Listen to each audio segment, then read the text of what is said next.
Welcome back to the Literary Lounge. I'm Emily. And I'm Paige. And today we are going to be talking about The Good Lie by A.R. Torre. Yeah.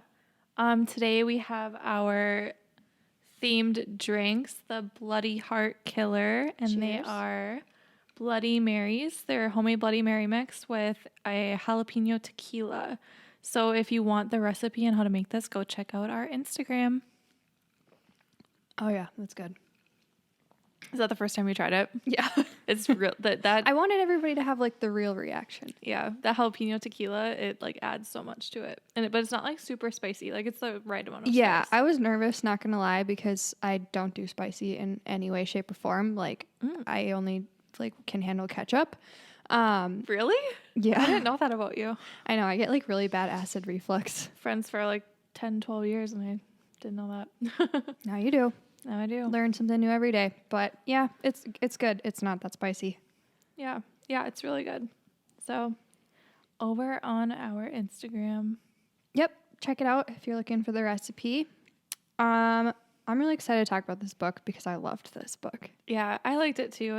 It was a nice short thriller. Like it was a very fast read and sometimes that's just what you need to get that fix. Yeah, it's like 240 pages, which is very snackable, very easy to do like in a weekend if you're just looking for a getaway read. Yeah. Well, let's just get right into it. You ready? Yep, I'm ready.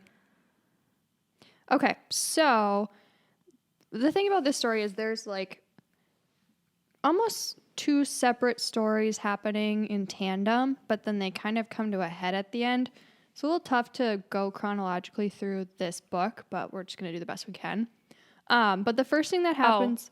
Sorry, spoilers ahead. We didn't say that. Oh, yeah. Hopefully you know. I mean, if you're new here, you don't know this, but if you've been listening to us for a little while, you know that we are dropping mad spoilers throughout these reviews. Like, we're going into the story. Like, we're not going to leave anything out. Yeah, so if you haven't read it, read it and come back and listen to it. Yes, come back. Okay. Good reminder. Sorry. No, that was good. We almost pissed off a lot of people. So don't want to do that. Yeah, you're our friends. Yeah. Okay, so this book starts out with Scott Harden is a teenager in high school who was abducted about 7 weeks prior to this book beginning. So he comes home. He's been missing this whole time. His parents have been distraught, like haven't been able to eat, sleep, anything. Like it's been horrible. They don't know where their son is, and there's this bloody heart killer on the loose, taking teenage boys, very in similar description, demeanor. I don't know if that's the right word, age, whatever. Like he is like the prime or like the prime victim. And so they're thinking that it is probably him. And they're thinking that he's going to turn up any minute, like dead, because I think the timeline that is pretty typical for this serial killer is like 8 weeks. Yeah, it was pretty short. Mm-hmm. Yeah, it's pretty gruesome how they find these bodies. Like they've been like dismangled and cut apart, body parts cut off. Like it's quite shocking, I guess, how they're finding these teenage boys. Yeah, and they don't spare us for the details. No, so. Yeah. So we go into Dr. Gwen Moore. She's a psychologist who specializes in these clients, these killers, murderers, just clients that have violent thoughts. And at the start of the book, she finds out that one of her clients, who's John Abbott, and his wife Brooke, were found dead in their home. And this client, John, he has met with her and has multiple times like talked to her and said that like he wants to kill his wife on many, many different occasions. I don't remember how long this client has been a client of hers, but she said like over the years, like he's just said this all the time, that like he has all these thoughts to kill Brooke, his wife. Yeah, and he like is convinced that she's cheating on him. Yes. Yeah, and that's why he wants to kill her. Yeah. It's not funny. Sorry. No, but it's like he's crazy. Yeah. Okay, so I have to admit something about the start of this book. So when I started reading it, I was like very sleep deprived this night that I opened this book. And so when they start talking about Dr. Gwen Moore, the author just calls her Dr. Moore, like, starting out. And so we don't know, like, if it's a male or female. So, like, shame on me, but, like, I assumed it was a male. And, No, I watched a couple people's views on this book on YouTube, and a few other people said that.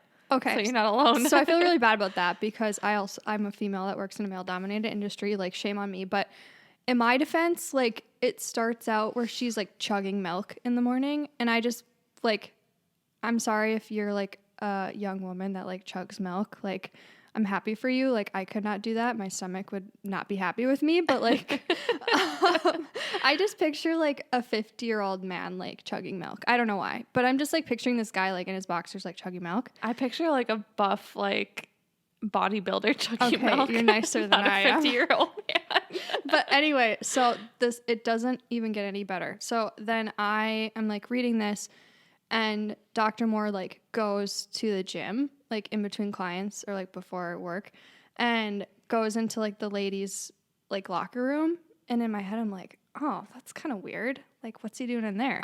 And I'm like, okay, whatever. Like, he's in the ladies' locker room. And then he, like, pulls his pants down as in a red thong. Oh my gosh. And I'm like, this guy is wild. That wasn't even like your No. like what? I know. So I'm like, what the heck? Like, this guy's wild.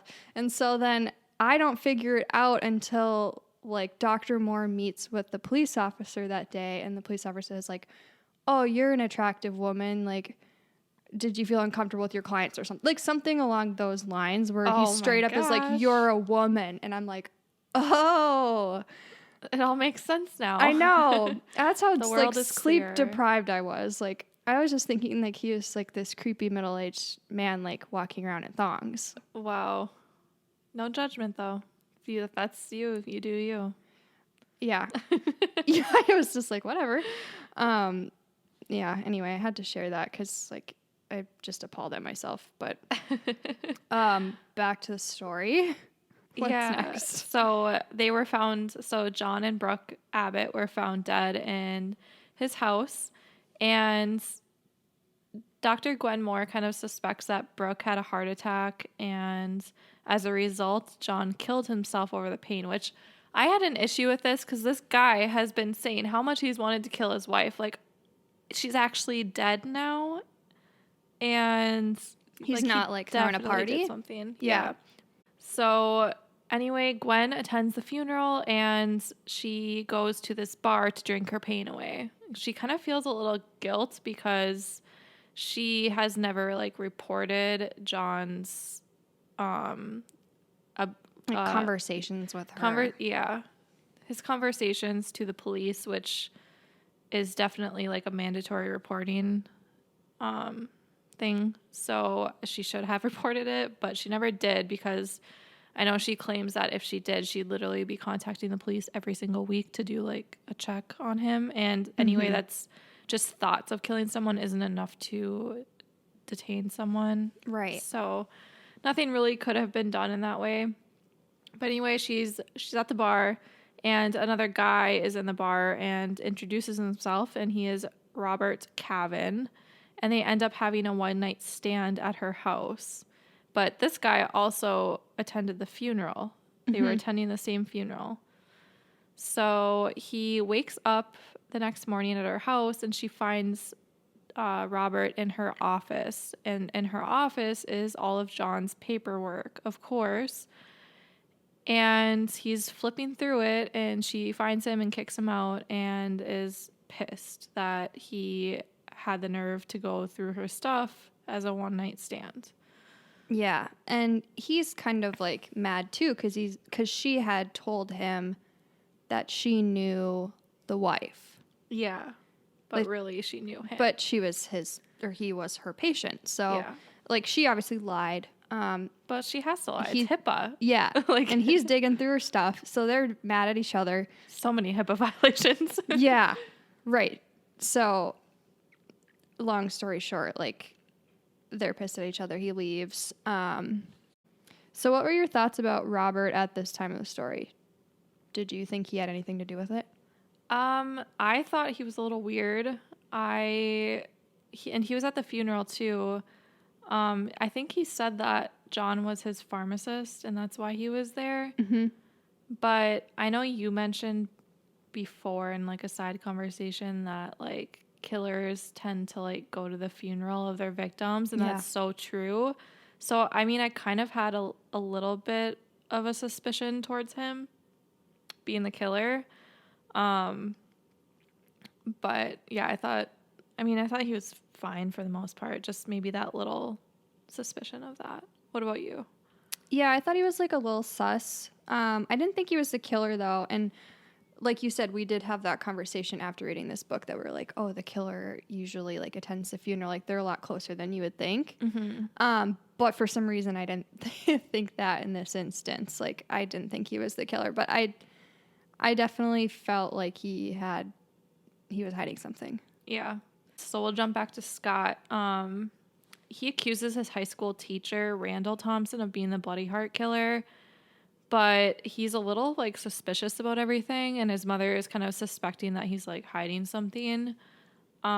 He has been acting very strange. Like I get weird vibes from him. I had no idea. Like at one point I thought he was like the killer because like how did he get loose for one? Like how did he get let go, and why is he acting so weird about it? Yeah, he goes to interviews on TV and he's just like living it up, like loving the limelight. Yeah. But then he doesn't want to be around any of his friends, doesn't want to go back to his normal prior to being kidnapped. So his mom definitely thinks that something's up. Yeah, at one point too, like I kind of thought, like, is he doing this like for fame after all these victims? Like, Yeah, like maybe like did he just disappear somewhere else and he's just doing this for fame and for clout? I don't know. Yeah, good point. Yeah. But after Gwen throws Robert out of her house, he shows back up the next day, I think, with an apology, and he asks her to help defend his case with Randall Thompson. So he decided to take on Randall Thompson as a client, which is very suspicious. Why would you take on a client that could have killed your son? And I don't know if we talked about that, but Robert's son was a victim of the Bloody Heart Killer. So I just thought that was weird. Yeah, and I think when she agrees to it, she might not know that at first. Like, I think this comes to light like shortly after because she's like, oh, Bloody Heart Killer, like this is like her jam. Like she likes analyzing these situations and like looking into the minds of serial killers. And so when he asks her to like join him on this case, she's like, absolutely, like this is right up my alley. But then I think not that long after she finds out. Yeah, it was pretty soon after. Oh, she realizes the last name, Robert Cabin, because like Cabin is part of the law firm he works for because he's a partner. And Gabe Cabin, which is his son, was one of the victims of the Bloody Heart Killer that was killed. And then she asks for all of the client files or all the victim files from the police department and like the, what is it called? Like the autopsy reports. Autopsy reports. Yeah, so she also sees all those and sees that he is his son. But yeah, what did you think of that? I mean, us as readers now, like we know that that was his son, but at that time, like, why would he be defending? Yeah, he's obviously hiding something because we don't know why he's so sure that Randall isn't the murderer, and he's not telling her why he's so sure. But moving on, Gwen thinks that the Bloody Heart Killer is probably a man with a background as a sexual abuse victim and someone who is methodical. So she has a lot of clients that actually have that background. Yeah. So yeah, she's able to like put a profile together on this person. Yeah, he asked her to put this profile together so he can kind of prove that Randall isn't the killer. Doesn't match the profile. Yeah. And then one day, so Gwen has a patient who happens to know Randall Thompson personally. His name is Luke Attends, I think, if I'm saying his last name correctly, but he asks her like what she thinks about all this bloody heart killer stuff, and she kind of tries to like play it off like she can't talk about it. And he's very like upset about the bloody heart killer being Randall Thompson because he hates Randall Thompson, but he doesn't say why. He just like insinuates that he's not a nice person or he's not a good person.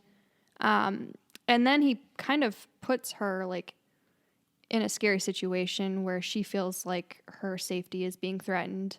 And so she has like security and stuff come, and she goes and hides like in her coworker's office basically to like get away from him. And he steals her wallet and keys out of her purse in her office, sees all of her bloody heart killer like stuff scattered all over, and then bolts.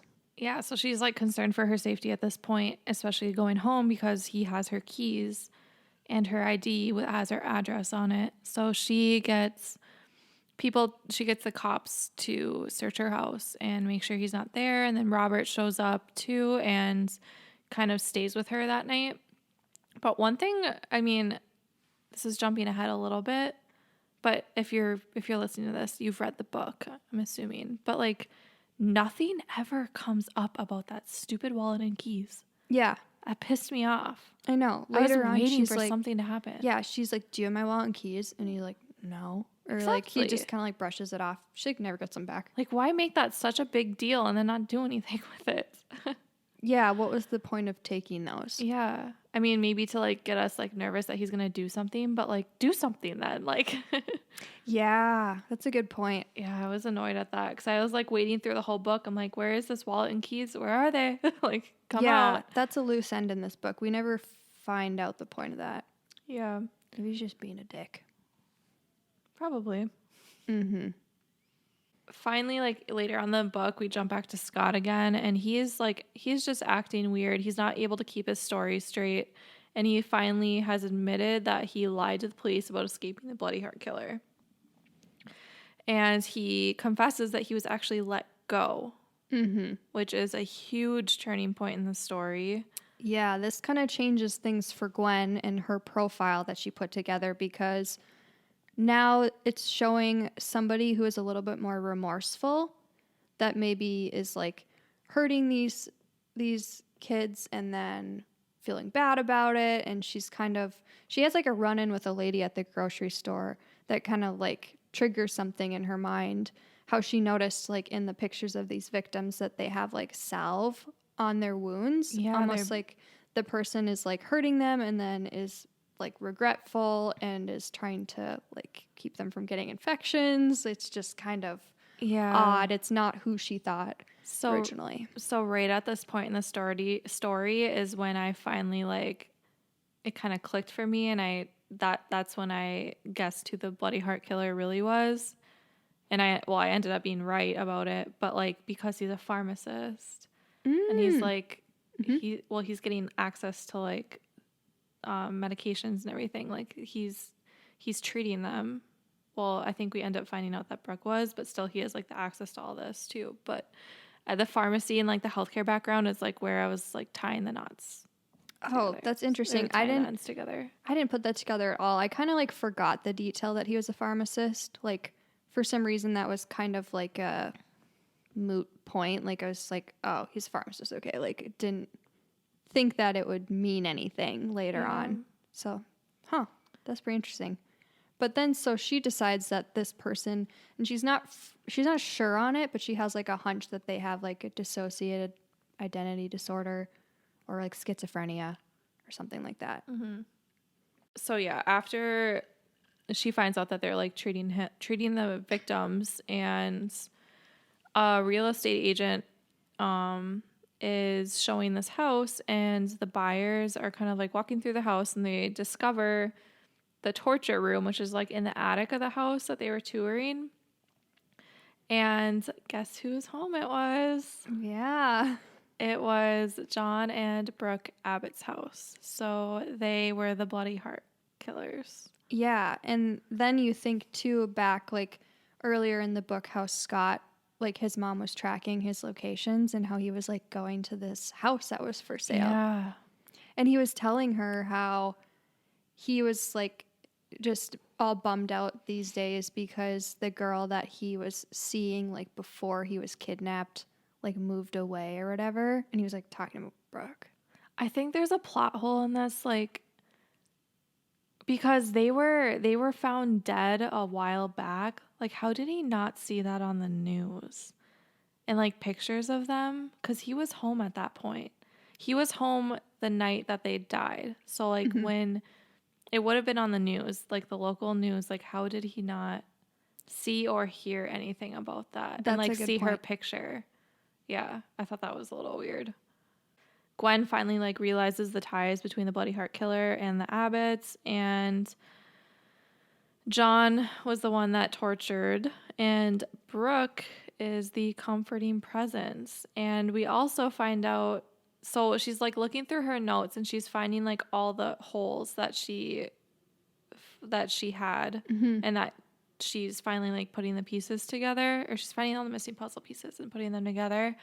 But the Abbotts had this gardener, which he was always jealous that like the gardener was there, and that Brooke liked the gardener. And then when like during that meeting, Gwen said to, okay, we'll get rid of the gardener, then that will solve the problems and you won't feel like you have to kill Brooke. Well, getting rid of the gardener meant like he killed the gardener, and we find out that the gardener was actually Gabe, Robert's son. So that was another like huge kind of plot twist in the story. And she's like also finding all these other missing puzzle pieces about all these other people in his notes that he was jealous of, and those were actually the victims of the Bloody Heart Killer. Yeah. Super sad. Yeah. And as she's like putting all this together, Robert like shows up at her house and basically threatens her with a knife. He says she should have known it was John. Like she could have prevented like his son dying and these other victims. And he basically tells her that he was the one that killed John Abbott. Yeah, that's crazy. So so many mixed feelings about Robert, because like he was in that house the day that Scott was set free, or the day after Scott was set free. I think Scott was set free the night before, and then the morning after is when they were killed. But like he could have just called the police, and he came to that conclusion. Well, we find out at the end of the story, he came to the conclusion that John was the killer because Robert's son Gabe has type 1 diabetes, so he has like his medications, like his insulin and stuff, but those were still getting picked up even when Gabe was missing. And who else could pick it up besides the pharmacist? Yeah. So that's kind of like where he like tied it together. So he like shows up at their house that morning, like ready to kill him, and he finds Brooke and John like in the kitchen or the dining room or whatever. And I think I'm pretty sure, I don't know if it mentioned this, but it's 100%, I'm like 100% sure this happened. It might have mentioned it, but John killed Brooke through like vitamins or something, like medications. And that's how she had a heart attack. Yeah, Gwen like suspected that like he knew exactly what to mix with like the medication she was taking. Yeah, and my husband used to be a pharmacy tech, and he was like 100% that happened. Like there's so many different ways that you can kill someone with all these like medications, even like vitamins and stuff, and get away with it and make it look like it's so scary, honestly. Yeah. Yikes. Yeah, but like Robert's there and he stabs John. But like, why didn't he just like call the police? Like, would you rather have this guy dead or have him rot in fucking prison the rest of his life? I think I'd rather have him rot. I wouldn't want that hanging over my shoulders that I killed him. Yeah. Let that fucker rot. Yeah, and Gwen protects him because he tells her that he's the killer and like fills her in on everything that happened. But when he leaves and he kind of falls off the grid, she still doesn't know like how he found out that it was John and Brooke until like months later they bump into each other again, and he basically like tells her about his pharmacy hunch and all that stuff. Yeah. There's one thing that we did kind of brush over, but Scott, we kind of like brushed over his ending of the story, but he was in love with Brooke, and Brooke like promised him that they would run away together and to just give her a couple days to get things figured out, and she would come back for him. And that's why he kept like going to the house. Like he didn't know she was dead, which again, I don't understand how he didn't know that, because it was, I'm sure, all over the news. It was, because I think that's how Gwen found out, was through the news that they were dead. Police officer maybe that came by her office. Oh, yeah. But like, still. I can't remember what town they live in, but usually when somebody, and especially just with like everything that was going on with like the Bloody Heart Killer and stuff, like I'm sure that there was stuff all on the news all the time. These people were very well informed with like what was happening in their community. Yeah, exactly.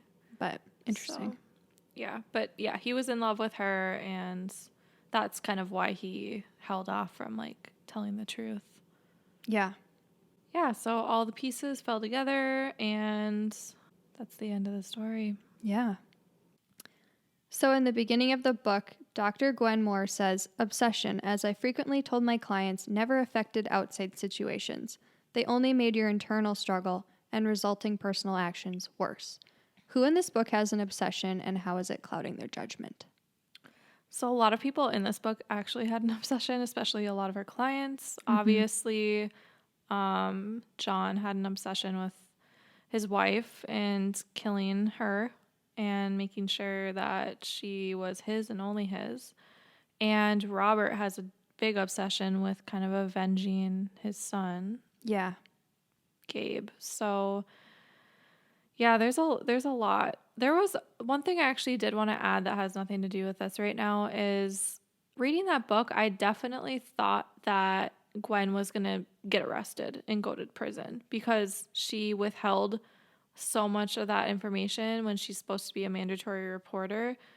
And that's another reason like why she was so scared throughout the book that the police were on her case, because like she should have reported all those instances to the case. So I definitely thought that she was going to get charged with Brooke's murder. Yeah. But she didn't. So yeah, she got off. Yeah.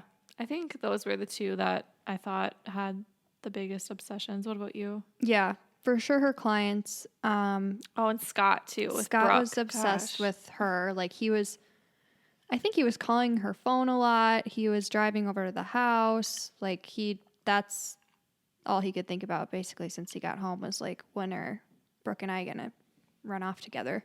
Yeah. Yeah. Robert, he's obsessed with just avenging his son's death. Although we kind of already did that, we don't learn that till later, but. He's just so obsessed with it. Like, it's definitely not healthy for him to be like involved in this case, and he just puts himself at the center of it. Yeah, I agree with that. So we kind of talked about this, but why do you think Robert didn't just go to the police, or do you think he wanted Gwen to get a report on the Bloody Heart Killer? So he easily could have gone to the police, but I don't think he did, because one, he's just so obsessed with like getting revenge against his son that he wanted to kill him. But even going to the police after, because he obviously knew the wrong guy was committed for this, or was the suspect in this crime and was arrested. And I think he just didn't want to get, even if he like saw... I just don't think he wanted it to get led back to him that anything like happened. Like whether he was like inside their house, like why were you inside their house? Or like, I don't think he wanted to get anywhere near like the suspects of the case and like become one. But yeah, I think he killed him because he wanted to avenge his son. And I don't think he knew anything about Gwen until he saw that file. Yeah. So with her relation to John. Right. I think he just was like, this is a one night stand. And then it became a little more than that when he realized like how involved she was. Yeah. So I think he was still like, again, like he still he's obsessed, so he wanted to get that revenge for his son, and he wanted Gwen to pay for what she did. Because, like, if she would have reported John, then none of these murders would have maybe even happened, because he could have been in jail. Mm-hmm. So I think that he really just ties it down to her and kind of is blaming her for it. Yeah. Yeah, I think he was just blind with rage. And to show up at their house, it's premeditated then. You know? Exactly. It's not like he just like ran into him on the street and was like, "You murderer." It's like he went there. Mm-hmm. Okay. Gwen admits she should have reported John Abbott's violent comments about his wife to the police. Where do you think the line is drawn between patient confidentiality and being a good Samaritan in her line of work? Oh, I think she fucked up completely. I'm in healthcare, so like I understand HIPAA. I understand like mandatory reporting. She explains that she didn't tell the police because the police would have been at their house like all the time because of how many thoughts he's had, and they can't arrest him just based on thoughts. Like there has to be something that he's done or an attempt at murder. Or even like threatened her. Like I don't think he ever like made threats to her that he told Gwen about. No. So I get her side where she didn't tell that, but it's by law, she has to. So, like, I don't know if she was being lazy about that or if she was trying to, like, protect her client when she shouldn't have been, or if she's honestly just, like, money hungry and just trying to keep him as a client. Because obviously if she reports him, then she's going to lose a client. So I think there's so many scenarios, but yeah, I mean, I definitely don't agree with what she did. That's, again, why I thought that she was going to get arrested for not reporting. So. Yeah, that's just like, I'm having such a hard time wrapping my head around this one because I don't know enough about like her line of work to say like whether or not like she should have at any point or when that point was, just because her specialty is people that have like violent or murderous thoughts. So if like that's what their obsession is and they're talking about that all the time, like at what point do you report it, you know? Yeah, I think the line's definitely it's a gray area, but like I can't remember if in his file like if he was specific about how he would ever kill her. Yeah, like I like, don't remember that, but that like plotting. for sure, yeah.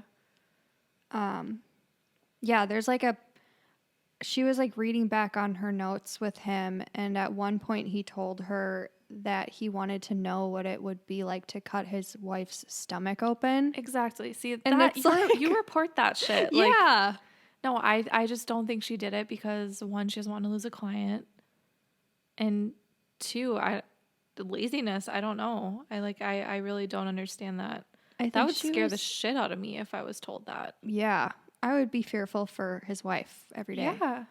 I think she said something at one point about trying to protect herself or like not wanting the police like all up in her biz. Well, if you protect yourself by doing what you're supposed to do, and that's reporting these instances. But then I don't know if she said too sometime in the book, it sounds very familiar, so I think she may have, but I think she said that she doesn't report because if she reported all of her clients, she wouldn't have a business.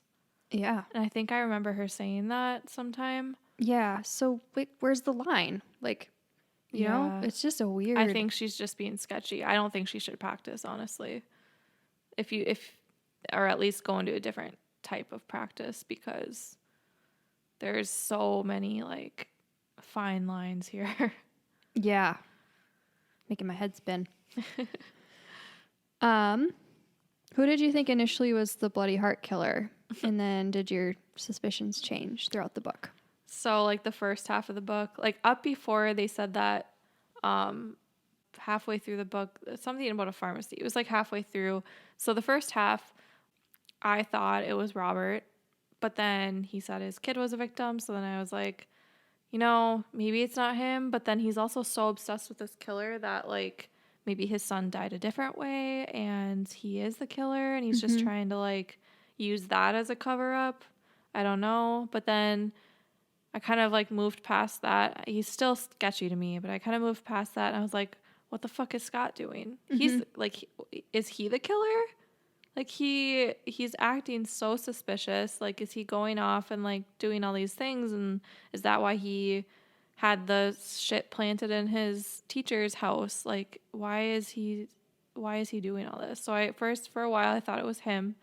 And then when I like about halfway through when they mentioned, I talked about it earlier, but when they mentioned something about John and the pharmacy, and then it was something. But then I immediately thought like, oh, it's probably him.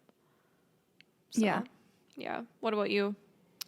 There was at one point where I thought it was Scott, just because he was acting so strange about like coming home and doing the exact opposite of what you would suspect from somebody who has had a very traumatic experience. Or I felt he was in some way involved. Like if he wasn't doing it, he was helping somebody.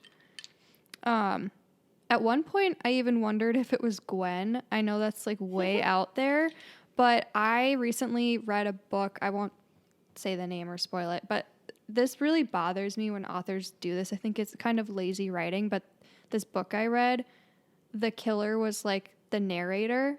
And like the entire time she was lying about who she was in the story. And that just like really pisses me off. Cause it's like if she's like narrating the book and she's like talking about all these things, playing the victim, blah, blah, blah. And then in the end, she's like, it was me. That sounds interesting to me because I don't think I've ever really... Oh, well, I'll tell you the name of the book, but I just told you the ending. But I'll forget it. I was like, I hope this isn't one of those cases where like the author's like, surprise, it's Gwen. Like, you know what I mean? I just don't like that. She would be good at covering it up too if it was her, because she literally is in the minds of killers all day long. Yeah. Or potential killers even. So yeah, she would have been a good one. Yeah, she's probably heard it all. So yeah, I don't know. I didn't think it was John and Brooke. I was just trying to figure out where they fit in this story, you know? And I think that's another reason why I also thought it was them, because I couldn't find out any other way that they'd fit in the story except for that too. Oh, yeah. I know. But then, good point. Then they threw in all these other random people, like the girl who like wants to think she's like a murderer, but she's just like bored, like one of her clients, or like the guy who stole her keys. Like they just kind of threw those people in there, I think, to throw us off. But like, I never suspected them to do it. Right. They're like a little too out of it. Yeah. Out of the story, but yeah, interesting. Well, at the end of the book, the author leads us to believe that Gwen is going to give Robert another shot romantically. If you were in Gwen's shoes, would you give him a second chance? Hell no. He tried to kill her. I know. Absolutely not. I could not trust this man, especially like because I'm sure he still thinks about like if she would have reported him, my son could still be here. Yeah. Absolutely not. I would never give him a chance. Yeah. I would stay far fucking away from him. I would move across the country. I wouldn't even live in the same house anymore. Yeah, or change my name. He like murdered somebody, so he's already scary. But then he threatened her with a knife. But he it's not only he like murdered just anyone and anyone. Like he murdered someone who murdered his kid. Yeah. But he also thought that Gwen had a part in that too. Yeah. And even though like she said like I had no idea, like these were the victims of the Bloody Heart Killer, like I had no idea it was him. You still, like, he went so long thinking that she did that, like, does he really believe her with that? Like, I don't know. I'd change my name. I'm gone. Yeah, I don't think he can be trusted. No, not at all. Yeah. But there's that documentary, Crazy, Not Insane, and that was really interesting because I know Emily, we were talking about the book, and Emily asked me, she's like, are there actually, like, therapists that deal with these type of people that are potential killers, like DID or whatever? Yeah, so I Googled it because I had no idea. And well, no, not just DID though, but like you asked if it was like potential killers, because not all people that have DID are like killers. Oh, yeah. We've talked about this show before in one of our earlier podcasts. Yes, yeah, but it basically it talks about all these killers who have a lot of like mental disorders, and the whole point of the show is to kind of like say like murderers aren't born, they're created, and all these different instances can like create a killer. So like past trauma, so like sexual abuse, some mental disorders. I know one guy in it had like a tumor on his brain that like heightened his like senses to like want to like kill, or I can't really remember what it was, but it's pretty crazy. But yeah, it was interesting to watch. So if you've read this book, I highly recommend watching that documentary. It kind of gives you more of a view into like that life and what's really going on in these killers' heads and why they're doing what they're doing. Yeah, it's very thought-provoking for sure. Yes. Yeah, so what were your final thoughts overall on this book? I really liked it. I didn't see the twist coming. I feel like it's been a long time since I've read like a solid thriller where I didn't see it coming, and I just felt like this book was like really well crafted. Yeah. So I'd probably give it a 4.5 out of 5. Okay. What about you? Yeah, I would probably give it a 4, maybe a 4.5 out of 5. A 5 is like one that I just cannot stop like thinking about. Like it really had an effect on me. And I don't think this fully reached that for me, but I'd say a 4. It's really good. A really good book. I do recommend it. It's very thought provoking. But yeah, I'd say 4 out of 5. Nice. Yeah. Yeah. Have you read anything else recently? I read this book this year that I've been wanting to talk about that I haven't yet. So it's called Ejaculate Responsibly, which is like a very alarming name, but it's a very interesting book. It's really short. It's like 100 pages, and the author talks about how the brunt of like pregnancy prevention has been like the responsibility of the woman for so long, and she talks a lot about how like men should pick up the slack, and like she like gives a lot of like really helpful ideas on like how men can be more responsible, because men are actually way more fertile than women if you think about it. Like they're fertile all day every day, and whereas women, like, they produce 1 egg a month, and it doesn't last very long. Like I don't understand all of like. Go ahead. Oh, sorry, that too. But like a woman can get pregnant by one man, but a man, after he gets that woman pregnant, he can go get 20, 30, 40 other women pregnant. Right. Like, and so, yeah, she makes that point, and she makes a lot of really good points. And it's not like bashing men, which I was glad, it's like we don't want to come out here and be like, we hate men. Like, let's think of like helpful, good ideas on how we can all take responsibility for unwanted pregnancies. And so it has kind of like an alarming title, like I said, but I think that it does a really good job of like, at least I didn't think it would offend anybody. Like it doesn't really get into like politics at all. It's just more of like, let's all be more responsible from the get-go, at conception. You know what I mean? Yeah. It was really good. Yeah. I'll have to add that to my TBR. I'll bring it for you. Thank you. That's very nice. You'd like it. I have one to give you too. Okay. The one I've read recently is Sex Cult Nun. Oh yeah. I think you like mentioned that one. Yeah. It's not for everyone. It's very, very, very difficult to get through. It's a nonfiction. It's it's not a memoir. Is that an autobiography? It's just a true story, right? Yeah. But like it's her story. A memoir. Yeah. Okay. So it's about this woman who grew up in this cult, and there was a lot of sexual abuse in the cult. So trigger warning for that. And a lot of sexual abuse for children under 5. So like I said, it's very, very hard to get through, but it's so eye-opening because this cult still exists. And I think like it's great to know that shit like this happens out there and to be aware of it and to acknowledge that these people like went through absolute hell, and to kind of have that not only just like sympathy, but to be aware of this stuff that's going on in the world. So I recommend it, but it's not for the faint of heart. If it's about the first half, well, probably about the first quarter of the book is very, very hard to get through because of the events that take place. But after that, it kind of tones down a bit. But anyway, it's about she grows up in this cult, and it's kind of her story of how she gets out of it as well. So her growing up in it and then her escaping it. Yeah. That sounds wild. Very interesting. It's heavy. Yeah. Very heavy. So. Well, sounds like we need to do a book swap. Yeah, I can give it to you now. Oh, okay. It's behind me. I think so.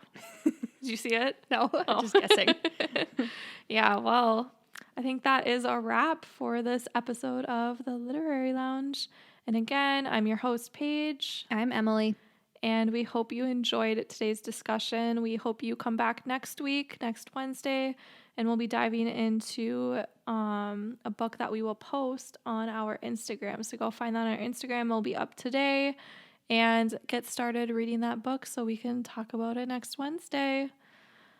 All right. If you do want to continue this chat or have any questions for us, go head over to our YouTube channel and leave a comment under this video. You can also head over to our Instagram and leave comments under any of our posts, and we'd love to have a chat with you. But we'll be waiting for you in the Literary Lounge next week with our drinks in hand. Bye, guys. Bye.